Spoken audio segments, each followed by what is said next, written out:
been wanting to do this video for a long time. Since the beginning of the pandemic, a lot of my clients and friends who are coaches, authors, and speakers were greatly impacted by the event. The reason is simple, because they need to travel for so much of their work and a lot of their speaking gigs were canceled. So I've been wanting to find a reason to help them, and finally, the reason is here.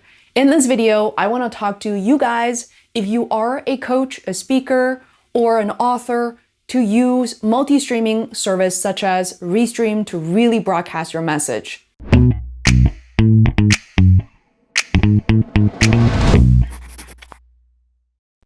Hi there, this is Fei from Feisworld Media, and this channel is created to help content creators and creative entrepreneurs to really live their financial and creative freedom.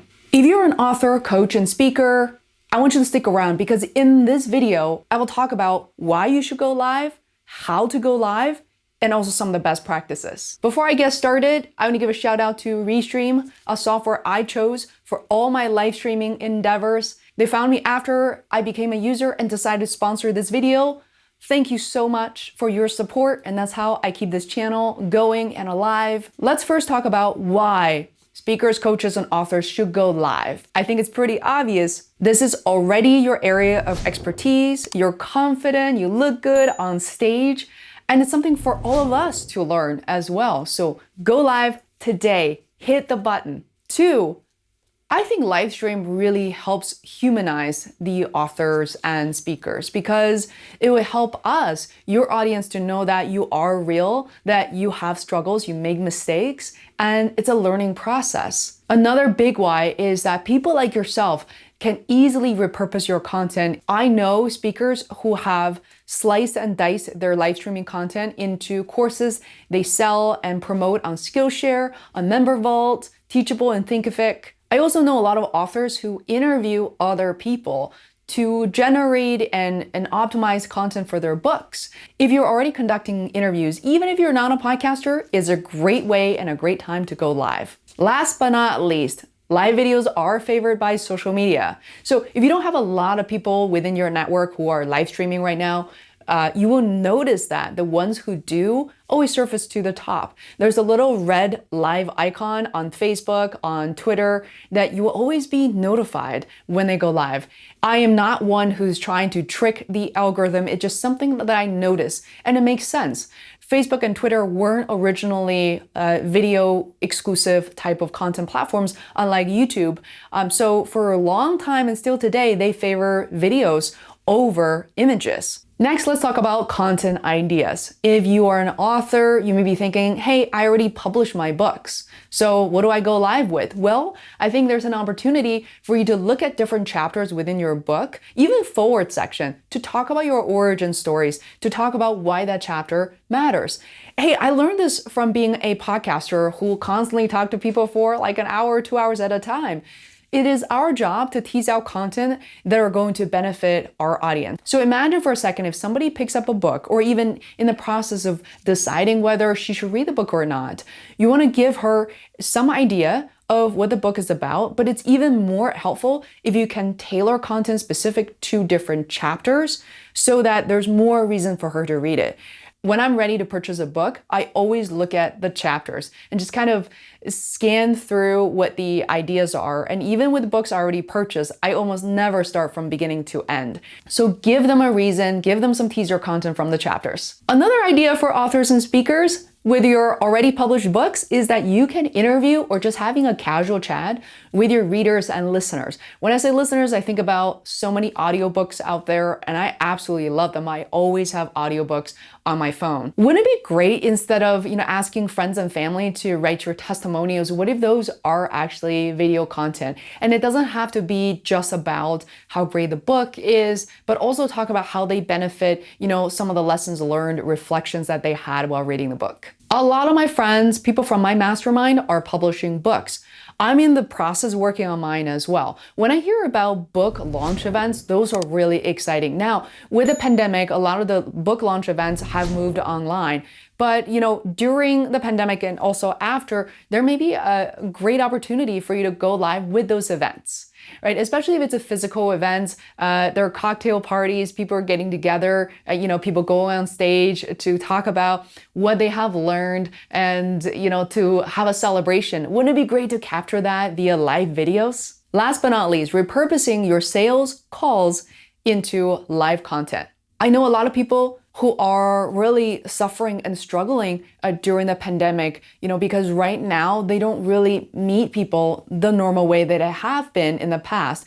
Going to networking events, getting on stage so that people can see you, learn more about you. Instead, I know a lot of people are now working on different ways of building their businesses. One of which we still all do are taking on sales calls.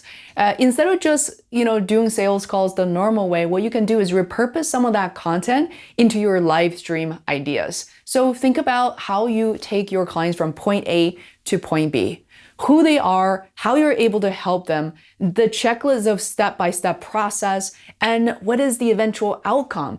These things are definitely worthy of not only mentioning, but I argue even diving pretty deep during live stream content. When I do that for my business, I definitely notice a much higher engagement from people who are just contemplating or thinking about working with me. So think about it.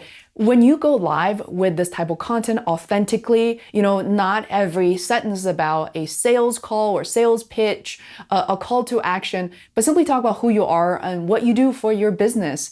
Even on your personal Facebook profile, I challenge you that a lot of your close family and friends actually have no clue or very little idea of who you are, what you do. Once they're educated, and even if they're not your customers, they'll be much better at referring you to the right people. I also think live streaming your content, your expertise is a great way for you to learn more about yourself and your businesses, to see what works, what doesn't work as well. And I noticed that as I have been running Feisworld since January 2016, our business really transformed and changed quite a bit. And I don't always have a chance to practice that, right? Think about when you have a new service, a new area that you want to experiment, live streaming that content and having your voice over that is just a great way to broadcast and market your service.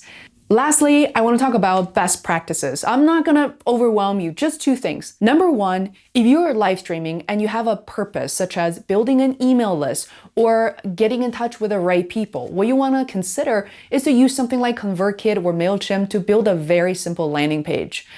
There are many tools to do that. I'm certainly not limiting your ability. You can also let people know to DM you. So just to give people a next step, a way to get in touch. I actually learned that when it comes to social media, DM or direct messaging or PM private messaging have shown a lot of really positive results, and you can start that conversation right then and there. But you can also use it to build your email list. So think about the call to action you can leave with your audience, and don't leave them with too many. In general, I would say a single call to action will be your best bet. The second best practice I will mention is that you want to start going live. Don't overthink the process in terms of the microphone, the lighting kit, your expensive camera, and just go with what you have, directly from your mobile phone or using your webcam, however much that costs. You can actually yield really good results. Be sure to subscribe and hit the bell button so you know when I produce and launch my next video. I will definitely talk about the cameras, the lighting kit, and more extensive best practices as you gain experience as a live streamer. After you hit live, you may be thinking, okay, what now? You're gonna get comfortable. You'll be surprised by how quickly you feel comfortable after maybe 2 to 3 times of live streaming. You're thinking this is not a big deal. If you have huge concerns, you feel really uncomfortable, then go live on something like Instagram stories, because that's going to disappear after 24 hours anyway. Good practice, right? If you are ready to take live streaming more seriously, the next step is about consistency. So even if that means once a week, such as Wednesday at 6 p.m., that's great. The more often you can go live, the bigger and wider audience you're going to reach. So I hope you find this video helpful. Again, my name is Fei Wu. Welcome to my channel. I am so thrilled that you're here and I cannot wait to see you again. Make sure to stick around, hit the subscribe button. So much love for this community, and live stream on.